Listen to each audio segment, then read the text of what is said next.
Chapitre 5. L'abandon de soi-même. Dieu a fait cette promesse. Vous me chercherez et vous me trouverez si vous me cherchez de tout votre cœur. Jérémie 29, verset 13. Dieu, dont nous sommes par nature des ennemis, veut restaurer en nous son image, mais à condition que nous lui donnions notre cœur sans partage. Voici comment le Saint-Esprit décrit notre condition. Vous êtes morts par vos offenses et par vos péchés. La tête entière est malade et tout le cœur est souffrant. Rien n'est en bon état. Nous sommes retenus par les pièges de Satan et soumis à sa volonté. Éphésiens 2, verset 1, Ésaïe 1, verset 5 et 6, 2 Timothée 2, verset 26. Dieu désire nous guérir et nous rendre la liberté, mais comme cela nécessite une transformation complète de notre nature, il faut que nous nous abandonnions entièrement à lui. La guerre contre le moi est la plus grande qui ait jamais été livrée. L'abandon de soi-même, la soumission entière à la volonté de Dieu, ne s'obtient pas sans combat, mais cette soumission est nécessaire à notre transformation et à notre sanctification. Le gouvernement de Dieu n'est pas fondé, comme Satan voudrait le faire croire, sur une soumission aveugle de notre part et une domination arbitraire. Dieu fait appel à notre intelligence et à notre conscience. « Venez et plaidons », nous est-il dit en Ésaïe 1, verset 18. Telle est l'invitation que le Créateur adresse à tous les êtres. Il ne violente pas la volonté de ses créatures. Il ne peut accepter un hommage qui n'est pas volontaire et qui ne lui est pas donné intelligemment et de bon cœur. Une soumission forcée empêcherait tout vrai développement intellectuel et moral. Elle abaisserait l'homme à l'état d'automate. Tel n'est pas le dessein du Créateur. Il désire que l'homme, couronnement de sa puissance créatrice, atteigne le plus haut degré de développement. Il place devant nous la félicité à laquelle il veut que nous parvenions par sa grâce. Désireux d'accomplir sa volonté en nous, il nous invite à nous donner à lui. À nous de décider si nous voulons être affranchis de l'esclavage du péché et participer à la glorieuse liberté des enfants de Dieu. En nous donnant à Dieu, nous devons nécessairement abandonner tout ce qui pourrait nous tenir éloignés de lui. C'est pourquoi le Sauveur dit « Quiconque d'entre vous ne renonce pas à tout ce qu'il possède ne peut être mon disciple. » Luc 4, verset 33. Mammon est l'idole de plusieurs. L'amour de l'argent, le désir des richesses sont les chaînes dorées qui les lient à Satan. D'autres adorent la gloire et les honneurs mondains. D'autres encore se font une idole d'une vie d'aise, libre de toute responsabilité. Mais il faut que ces chaînes soient rompues. Nous ne pouvons être en partie au Seigneur et en partie au monde. Nous ne devenons les enfants de Dieu que dès le moment où nous le sommes sans réserve. Il est des personnes professant servir Dieu qui comptent exclusivement sur leur force pour obéir à sa loi, pour se corriger de leurs défauts et s'assurer le salut. Leur cœur n'est pas touché par le sentiment profond de l'amour du Sauveur, mais elles s'efforcent d'accomplir les devoirs de la vie chrétienne comme une condition à remplir pour gagner le ciel.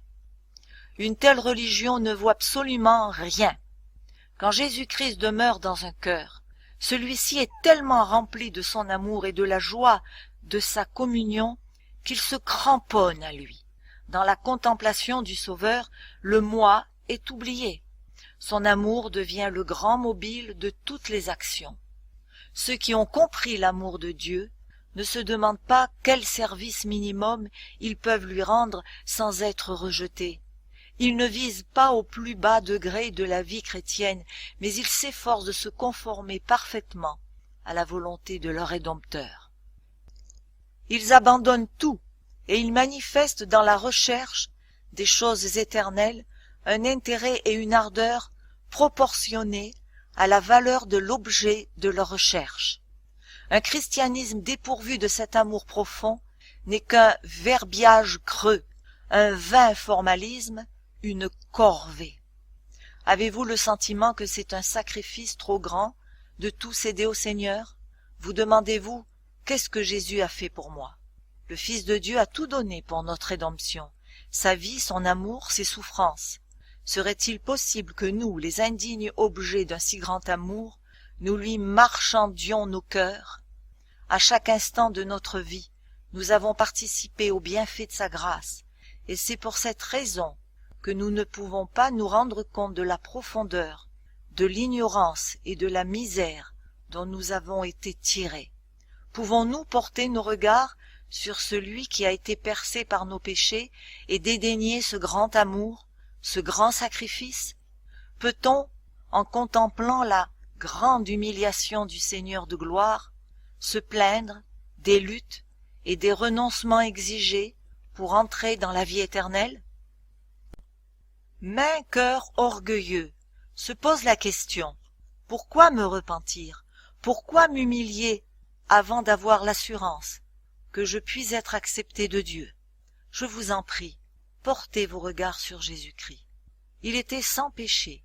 Il y a plus, il était le roi du ciel, et par amour pour l'humanité, il s'est fait pécher à notre place. Il a été mis au nombre des malfaiteurs. Il a porté les péchés de beaucoup d'hommes, et il a intercédé pour les coupables. Ésaïe 53, verset 12. En revanche, que sacrifions-nous quand nous nous donnons entièrement? Un cœur souillé par le péché, à purifier par son sang, à sauver par son amour infini, et l'on trouve difficile de tout abandonner? Je suis honteuse de l'entendre dire, confuse de l'écrire. Dieu ne nous demande pas le sacrifice d'une seule chose qui pourrait nous être bonne et utile. Dans tout ce qu'il fait, il n'a en vue que les intérêts de ses enfants. Il tient en réserve pour eux des biens infiniment supérieurs à ceux qu'ils poursuivent. Ah, si tous ceux qui n'ont pas encore décidé de suivre Jésus s'en rendaient compte! Celui qui agit contrairement à la loi de Dieu fait à son âme le plus grand dommage. Il n'y a aucune joie véritable sur le sentier défendu par celui qui fait tout en vue de notre bien. Le chemin de la transgression conduit au malheur et à la ruine. Supposer que Dieu se complaise dans les souffrances de ses enfants est une grave erreur. Le ciel tout entier s'intéresse au bonheur de l'homme. Notre Père céleste ne prive de joie aucune de ses créatures. Les préceptes divins nous invitent à fuir tout ce qui pourrait nous attirer des souffrances et des déceptions, tout ce qui nous interdirait l'accès à la joie et au ciel. Le Rédempteur du monde accepte les hommes tels qu'ils sont, avec tous leurs besoins, toutes leurs imperfections et toutes leurs faiblesses. Il veut non seulement les purifier du péché et leur accorder la rédemption par son sang, mais encore répondre aux soupirs de tous ceux qui consentent à se charger de son joug et à porter son fardeau. Il cherche à communiquer la paix et la sérénité à tous ceux qui viennent à lui pour recevoir le pain de vie. Il attend de nous l'accomplissement de devoirs qui nous conduiront à une félicité supérieure, à laquelle le rebelle ne pourra jamais atteindre. La vie réelle et joyeuse de l'âme, c'est de posséder Jésus-Christ, l'espérance de la gloire. Beaucoup de personnes se demandent comment faire pour s'abandonner à Dieu.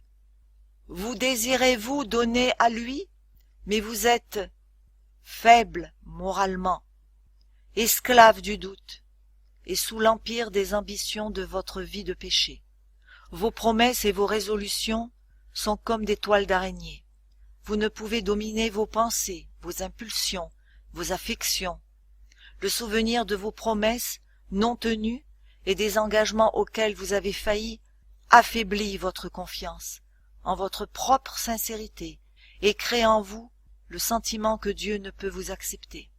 Mais vous n'avez pas lieu de désespérer.